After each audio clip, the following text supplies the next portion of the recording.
It's time for the Manufacturing Austin podcast, sponsored by Texas Mutual. Welcome. My name is Ed Latson, and this is the Manufacturing Austin podcast, sponsored by Texas Mutual. Today, our guest is Omeed Badkoobeh, founder and CEO of Yotta Energy, a solar tech startup that has been making some noise in Austin and within the industry. Omeed, it's a real pleasure to have you here. And as I understand it, you're just coming back from paternity leave. So how's everything going?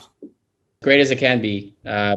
Excited to be back at work. We had a very interesting birthing stories.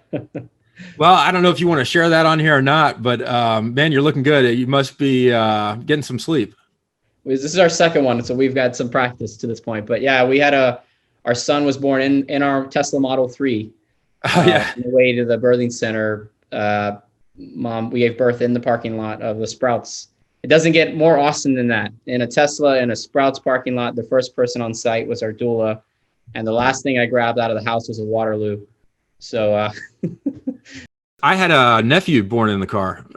Really? Yeah. So they were in France trying to have a midwife home birth, and it was going poorly. So they jumped in the car to go to the hospital, and the baby was born in the car on the way to the hospital. We weren't trying to have a home birth. We were on the way to the birthing center, but baby just wanted to come out. And we were 2 minutes away from the center, and he was born on Manchaca. Yeah, so crazy, man. So did you pull over and just pull over in the Sprouts parking lot?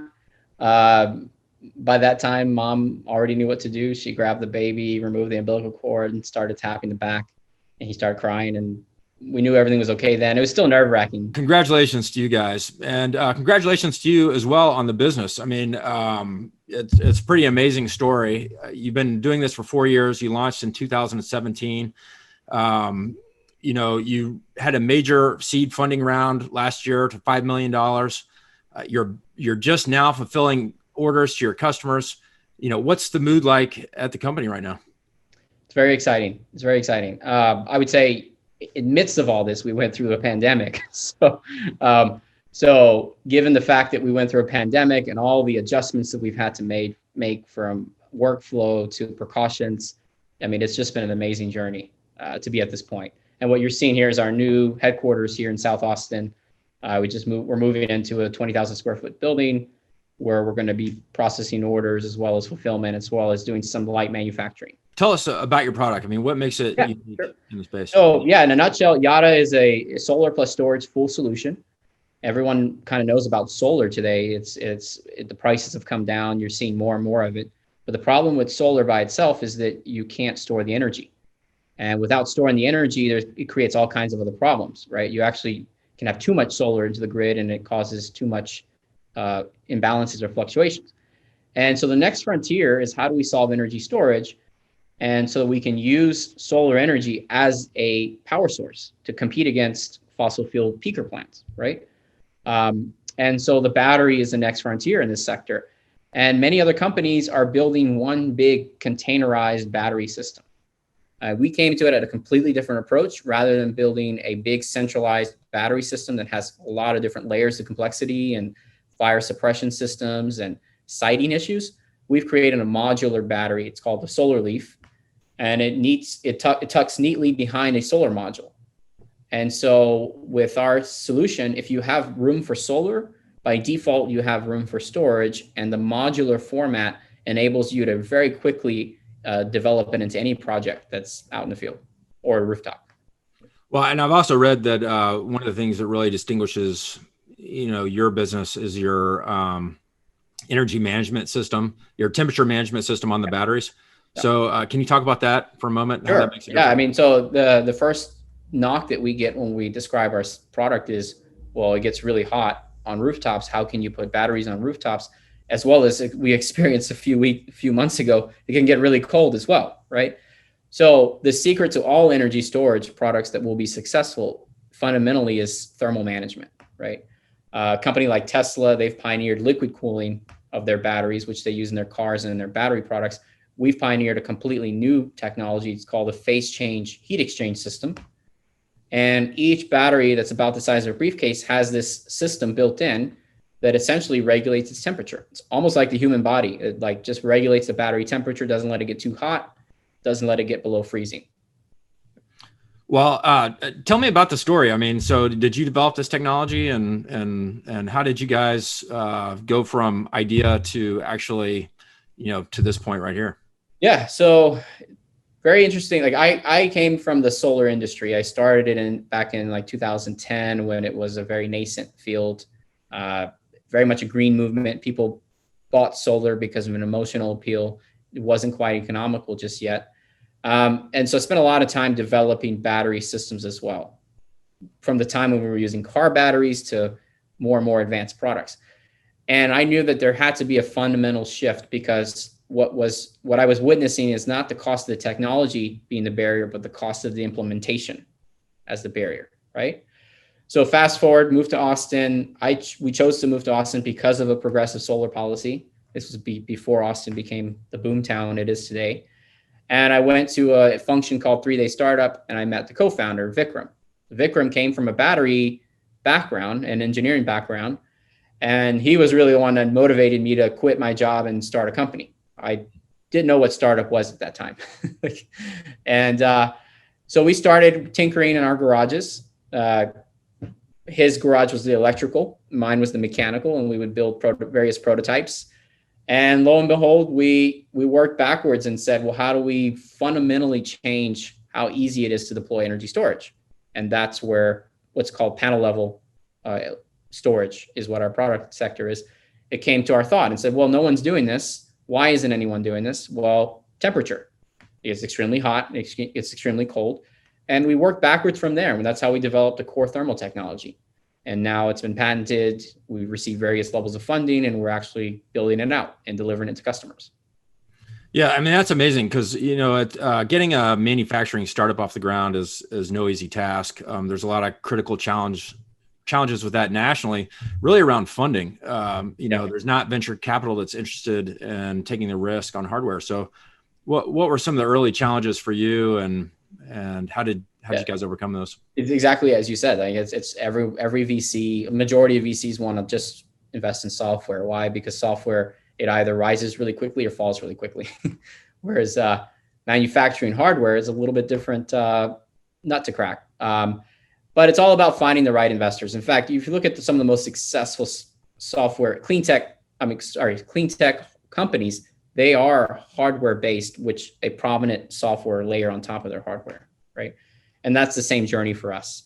But to that, I would say it's not really as expensive to launch a hardware-based company as it used to be, because you have all of these advances in manufacturing. You have all of these global CMs that help with a lot of the various factors, right? Mm-hmm. So I think we've done something remarkably well. We've executed really well with the funding that we've had. But what we've been able to do with the amount of funding that we've brought in, some startup software only companies wouldn't have achieved what we've achieved. So, Well, I think that's a testament to you guys, and it's also a testament to a great product. It's able to draw interest from that type of investment. I'm curious. You've been through the good times and the bad times with this. What would you advise somebody looking to start up a manufacturing company?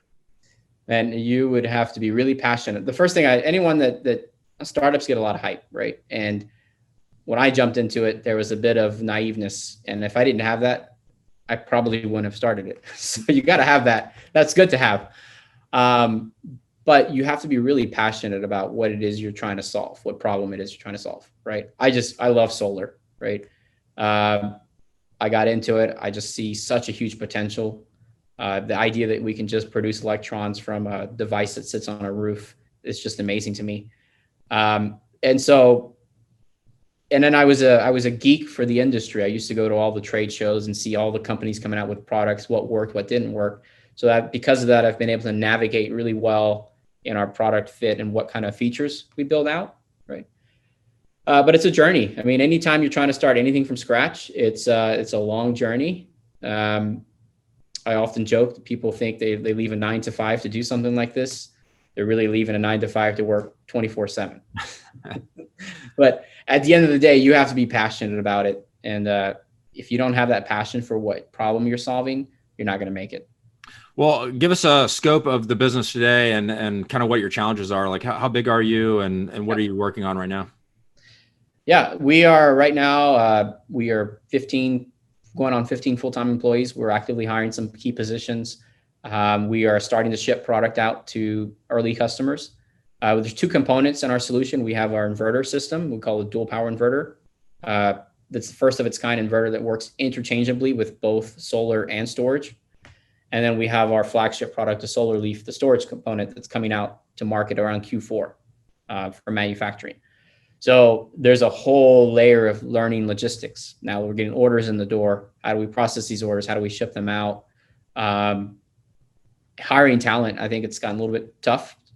Austin used to be a market where you could pay someone on a startup salary and they could afford a nice home and a Tesla. And that's very quickly vanished. It's getting harder and harder to get people here to Austin with the prices. But I think in spite of all those challenges, we've picked the right place. When I first started Yotta, there was a real serious thought in our minds that we needed to move out to California, right? No joke. Like we weren't meeting the right investors. We were not moving traction. We knew we had something special. It was like, maybe we're in the wrong place. Maybe we need to pick up and go to California, right? Now I know for a fact that that would have been the wrong decision because Austin is the new Silicon Valley. There's so much happening here. There's so many resources. It's perfect for manufacturing. It's perfect for new startups. Yes, we're in a little bit of a boom right now, but there's so much land and potential to grow in Central Texas. Yeah, I agree. I mean, I think there's going to be some stress on the labor pool in the next couple of years as all these companies move in. But we can solve that as a community. There's already a lot of work going into, the pipelines to develop that kind of talent. But I think what makes Austin special is just the entrepreneurs like you, the people doing interesting things that are coming together and solving problems. And, the more people that come here with that kind of skill set, it's only going to multiply the impact, I think, to the world. I think what's happening here is going to really change, the world. So it's exciting. Yeah, isn't that the motto from UT? So, I know. Well, hey, I mean, I see the flag in the background back there. I'm not a UT graduate, so I won't take credit for that. But I do love that motto. What happens here changes the world. It's such a great motto to have as a university. So. Well, hey, let's talk about the market a little bit because I recently read that, Fortune 500 companies, more than half of them have extensive renewable goals. And I would think that your product is going to fit into helping them accomplish a lot of those. Is that true? And is that driving some of the growth in your business? Yeah, exactly. So there's our sector that we've focused on within solar. There's three major sectors. There's residential, which is your homes. There is utility scale, which is what you see as big fields and solar, right? And then there's the middle market that's referred to as C&I, commercial industrial, right? And that's the sector that we've decided as our beachhead for our product. It is a more difficult sector traditionally than the residential and the utility scale, but it's primed for great growth. Part of that is there's a lot of businesses that are looking to invest in solar and have their electrons come from solar energy. There's all new kinds of financing structures that were not in place before. And now what you're actually having is a whole new way of paying for solar where you have groups and investors that basically want to own these systems on your rooftop. You have no capex towards the system. You're just getting green electrons from solar at a lower rate. And what'll get really interesting is when utilities start to do that model. So imagine, hypothetically, if Austin Energy came to one of the ARMA groups and said, hey, you've got this beautiful rooftop. We want to own and operate a system on that rooftop, right? Mm-hmm. And you're just going to benefit by having lower demand charges and lower, price for electricity. And then the benefit is also going to all the ratepayers within the Austin Energy territory, right? Yeah, talk about that because obviously, everybody listening to this experienced the Great Freeze, a few months ago and probably lost some energy. I mean, could you really, keep some? Think of solar and battery storage as a really good way to back up some critical loads. It's, you'd have to build a massive system to back up 100%. That's where you would maybe still have a diesel or gas generator on site. But for backup loads of critical loads, things that could have saved really, high-end equipment, it could be a really good solution for that. And the other thing is that the day after the first big storm, it was actually bright and sunny. And all of our systems here in Austin were producing. They were actually pumping kilowatt hours into the grid when it was at astronomical rates, right? The price for 4 days was $9 a kilowatt hour. And utilities were selling it for the folks who had power at around 9 cents per kilowatt hour. The utilities were taking huge losses on just delivering power for those days, right? Mm-hmm. So I think it's a great technology, and that's where it gets political in some ways, in the sense that, well, if you're going to have solar, you should have storage. You should have the ability to have reserve capacity in the event that you have price spikes in the grid or you have an outage. How do these systems contribute to that? Right. Yeah, well, I've heard some of the criticisms in the past from really more from homeowners, but they put in a solar system and they cannot always utilize that energy in their own home. It has to go back into the grid before it comes back. But I read that the FERC recently had a new order that allows for small scale energy grids. Is that going to impact your business? Yeah, of course. So I think the FERC order, if it gets adopted here in Texas, it means that any system that's at least 100 kW or larger, which is not a large system in the grand scheme of things, gets to participate in the market, right? And when you can participate in the market, you can actually find additional value in that system that's on the rooftop. That's really what it is. So I often give this analogy. Think of solar as the computer, and think of energy storage as the internet, in a sense that the computer has value and we did a lot of amazing things with it. But when the internet came around, it was like, wow, we can do all of these things now, right? Mm-hmm. Energy storage, there's actually about 19 different value streams of how energy storage can be monetized with solar. And we're just in the early days of figuring out how those business models would play out. Right. Well, you brought up politics. Let's hear, what are your thoughts on, the Biden infrastructure plan and how that might impact, grid? Yeah. To be honest, I haven't looked into it too deeply. I should, being in this sector. I felt, regardless of what happens, this technology is amazing enough that one policy may spring forth it much quicker, but at the end of the day, solar technology is becoming very inexpensive, and storage is now on the frontier of dropping down in that cost. And it doesn't, yes, policies will help spring forth and make it quicker. But it's going to happen eventually anyway. And then, with electric vehicles, I think everyone now understands that you can't fight against the adoption of electric vehicles. It's going to happen. Every major manufacturer is going to come out with models. It's, as Elon said in the calls the other day, there's going to be a 3x increase in the demand for our electricity. Well, how are we going to meet that demand, right? We have no choice but to develop more and more solar plus storage resources. It's either that or you have to go back and upgrade the entire grid system. And it's far less costly to incentivize more and more deployments of locally produced power on factory buildings and industrial sites. Well, Omeed, I think that's a great closing thought. And I'll tell you that I'm really happy that you didn't move to California, that you started this here in Austin. And we're looking forward to watching your growth, taking it from here. So thank you very much. Thanks, Ed. It's a pleasure. It's a pleasure being on this podcast with you. This is the Manufacturing Austin podcast, sponsored by Texas Mutual.